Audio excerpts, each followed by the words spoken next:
understand I'm talking to you about a concentration camp. In a minute, I'm going to talk to you guys about a football practice. But I'm talking about something larger than those two contexts. I'm talking about life here. Then look at the other people who found a way. Because if you have a why, you can find a how in anything in life. If you have a reason to do it, you can find a way to get it done. If your purpose is strong enough, your will rise to that. These are rhetorical questions. You can't. You have to focus on yourself to improve yourself. And on those days when you can't bring yourself to do it because you're tired or you're exhausted or even you don't see the purpose in it, you have to do it because everybody else around you depends on you. I have to go to the weight room today. What happens if I miss if I miss a block? My quarterback gets hit. I have to go work hard to protect him because I've signed up for this. I've taken on this responsibility. Why should I go to work and listen to this boss who I think I'm smarter than and I think I know more than them? Why should I bother doing it? Because I have a family who depends on me to bring home a paycheck. Or I have a future family who depends on me to develop a skill set right now that's going to benefit me and them in the future. And this is, I think, where a lot of people get caught up. People don't believe it's possible to be better. And if we don't believe it's possible to be better, we settle into either what we presently are, or worse yet, we backslide. And we settle into worse than what we presently are. If I can't get attention for doing good things, I'm going to do bad things to get attention that way. If I can't get positive attention, I'm going to find negative attention. If I can't build things up, I'm going to tear things down. But unless you have a reason to build things up, empathy, sympathy, caring about the people around us, and caring about the people who are going to be around us in a few years.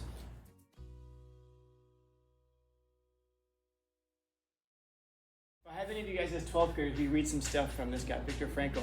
He's a psychiatrist who was actually originally a neurologist. He did brain stuff. He was a concentration camp survivor. He survived in the concentration camps, I want to say it was for 3 years. That's a really long time. Most people who go in the concentration camps, they only survive for about 6 months. That was average, 4 to 6 months. This guy was in multiple concentration camps because he was there towards the end of the war when they were like moving them from camp to camp to camp because the Allies were advancing. So he survived them for, including, by the way, Auschwitz, which was, Dachau, which is one of the worst ones. He was a psychiatrist before he even went in. And then he was there, he observed the concentration camp, and then when he got out, he wrote a book called Man's Search for Meaning. And there's a little essay at the end of that, I guess, called The Case for a Tragic Optimism. And I say I guess because it's actually a speech that he gave, but it's a transcript of the speech, but I can't find the actual speech itself. But in it, he talks about his experience inside the concentration camp. But it's interesting because he's not writing about it as like a historian, and he's not writing about it like a novelist. He's writing about it as a therapist, as a psychiatrist. And he was concerned with this question about why is it that some people survived the concentration camp and other people did not. Now, our impulse is to think, well, some people were just too weak. Some people were strong enough. But if you've seen the videos of the concentration camp survivors, you've seen pictures, there's nobody in that picture who's strong physically. Everybody is emaciated. So the question starts to become, why is it that some people survive it and others don't? And what he comes to the conclusion of essentially is that people who have a meaning, people who have a purpose that's bigger than themselves, those were the ones who survived. Now, understand I'm talking to you about a concentration camp. In a minute, I'm going to talk to you guys about a football practice. But I'm talking about something larger than those two contexts. I'm talking about life here. In the concentration camp, the people who survived were not the youngest. They were not the strongest. They were not the fastest. They were the people who were able to find a meaning and a purpose much larger than just their own survival.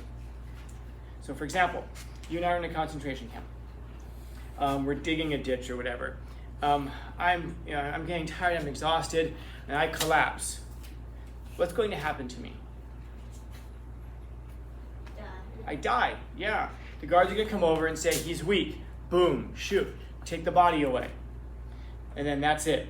Now, if I fall and you come over and you're like, Scound's about to get killed, and you pick me up and I, come on, dude, you've got to get up.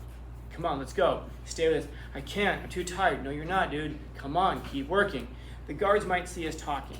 The guards come over. They hit me. They hit you. They're pissed at both of us. Keep working. And so we keep working. The people who tended to survive were the people who took that initiative to go over and help other people. Because here's the thing. When you're in a situation that's hopeless, especially when it's hopeless as that, how easy is it to give up on yourself? Pretty damn easy. Poor me. Woe is me. We see it in classes, by the way. Especially I start seeing it like around like November and then again in May, roughly. Because students will get towards the end of the semester, they're doing badly in the class, they'll come up and they'll be like, hey Scout, so I've got like a 20% in the class. Is it possible to pass? And I can almost always tell from the tone what they're really asking me. A lot of times what they're really asking me is, hey Scout, is it okay if I just fail? They're not asking me for permission. They're looking for a reason, an excuse. What I always say is, yeah, if you want to pass the class, you can still pass your class, turn in your missing work, get it done, do it well, and turn it in. Oh, but like everything's due when? Next week. So you had a week to do all that stuff. It's a lot of stuff though, huh? You can hear how they're asking the questions. They're looking for a reason to say, oh, well then yeah, it's probably not worth trying. And then they'll say, well, yeah, but if I turn it in, a lot of people are turning stuff in. Are you going to have time to grade it all? They're looking for a reason not to. They're looking for a reason to give up. It's easy to give up on ourselves. A few weeks ago, I don't know if I was mentioning it to you guys, but I was telling one of my classes that the football team got in trouble. I don't really know exactly what happened. Something about some people drank some apple juice who weren't supposed to drink apple juice. That's all I know about it. If you're on the football team, then you know what happened. Then you know about that. And in short, I was out there. I saw them. They made the coaches had all the players get 45-pound weights, plates, and had them duck walk with 45-pound plates. You know what duck walking is? It's exactly what it sounds like. You get down to it and you duck walk it. Now, I was out there watching this and thinking, this is interesting, because you saw some people. Well, actually, you saw most people with that 45-pound weight who are like struggling and they're making the faces, and it's like, poor me. The coaches, they're looking around. As soon as the coach would look away, you see those same guys start walking with it and like trying to run with it, and then as soon as they would turn around, they would like go back to it. These guys are cheating themselves, man. Like why? Think about why it is they're having to do this in the first place. Because someone screwed up. Because they're being disciplined. And some people's immediate reaction to discipline is, let me try to get out of this. But remember, if you discipline yourself, other people won't have to discipline you. If you do what you're supposed to do anyway, and not by my estimation, but by what you know you're supposed to do. If you signed up for the football team, you signed up for the football team. You've agreed to all that. You show up to school, you've agreed to it. What my parents make me, you still agree to it if you show up to it. Rather than just, be your own person and not show up, you agree to those things. You take a job, you show up to it. You've agreed to do that. And yet they're out there and they're trying to do everything they can to get around doing the thing they're supposed to be doing. Fascinating. Coaches would see them, start all over again. They get yelled at. Now they're in trouble. Now they're under observation. Same people probably who I imagine are the ones who like sit in a classroom and get in trouble and say, I wasn't even doing anything. Of course you were. Of course you weren't. Everyone's just always picking on you because we have all the free time in the world to pick on you. Same people that will be at work and be like, my boss is always yelling at me. I don't even do anything wrong. I know. Yeah, because the boss has all the time in the world to run around and just yell at people for no good reason. Now, are you always doing something? No. But by and large, we know this. And so the same people have to start all over again. And now they're being watched even closer. And now they're mad because they're being watched closer. And then as soon as the coach turns around, what do? Exact same thing they did before, just sneakier. The same token, though, you had some guys out there who were carrying this weight, and there were these three dudes, and they were duck walking, and they were making duck sounds while they're duck walking. In other words, they're finding a purpose, they're finding a meaning. We got to do this anyway. Might as well have some fun with it. You could sit there and grunt and all that just makes everything worse. It makes it harder to do. It makes It makes it less, it can never really be enjoyable. I guess it can be if you make it funny enough. Then look at the other people who found a way. Because if you have a why, you can find a how in anything in life. If you have a reason to do it, you can find a way to get it done. If your purpose is strong enough, your will rise to that. The people who are doing that, they don't see the value in discipline. If you saw the value in discipline, you would accept it and grow from it. They do everything they can to avoid it. I imagine those are the same people who get killed on the football field. And by the way, notice what I haven't told you yet. How big were those people? Was it the smallest guys who were struggling and crying? No. Was it the biggest guys who were down there duck walking and making duck noises? No. There was one bigger guy. And the other two guys, one guy was like a smaller guy, he's probably like this big. Probably, I don't know, I couldn't guess weights, but not much, man. That 45-pound weight's probably a third of his body weight, and yet he found a way. Because he was there with people who were doing it also, who were sharpening, and then they could play off of each other and elevate each other. The other ones who were all trying to cheat, they all seemed to be like grouped up together. It's like a cancer, it spreads. So you find a meaning, something larger than just that immediate thing. So Franco found that the people in the concentration camps who survived were the people who had a meaning. They would put themselves out there to help others. Because here's the thing, if Scanlon dies, if I die, Scanlon dies. So you look at it more that, I don't care what happens to me, but I care about what happens to others around me.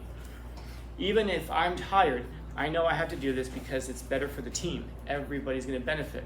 I have to be a role model to the rest of the team. When other people on the team see me dogging it and going half-assed, it encourages other people to do it.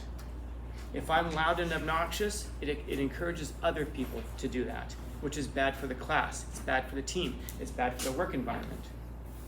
The person who's self-centered only cares about themselves, not in the sense of like focusing on themselves, which we should all do, but actually just disregard everybody around them. Those are not the people who are going to be successful. How can you possibly have a company and have employees who are willing to work hard for you if they know you don't care about them?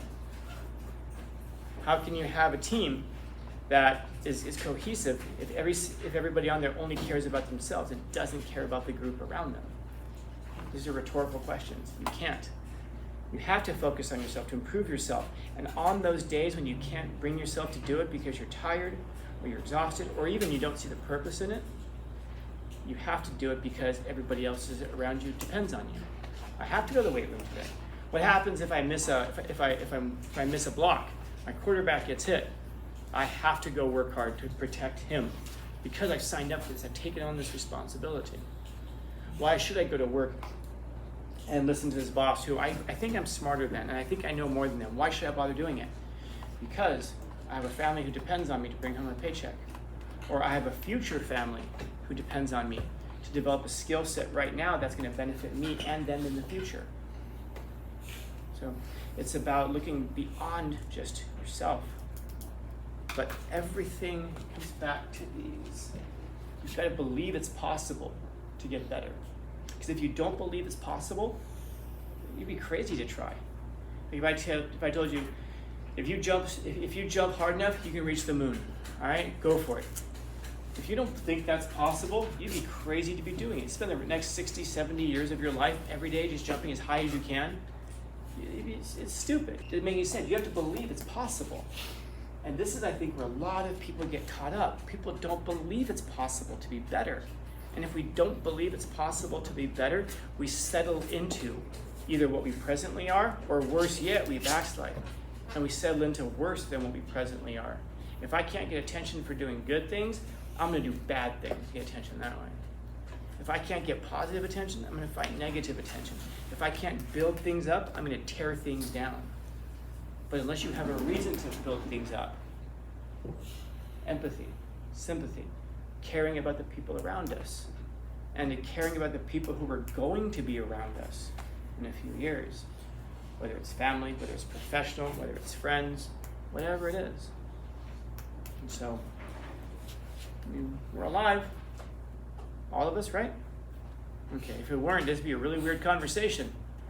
So if we're all alive, You can't help but be an optimist. You got to believe in something better.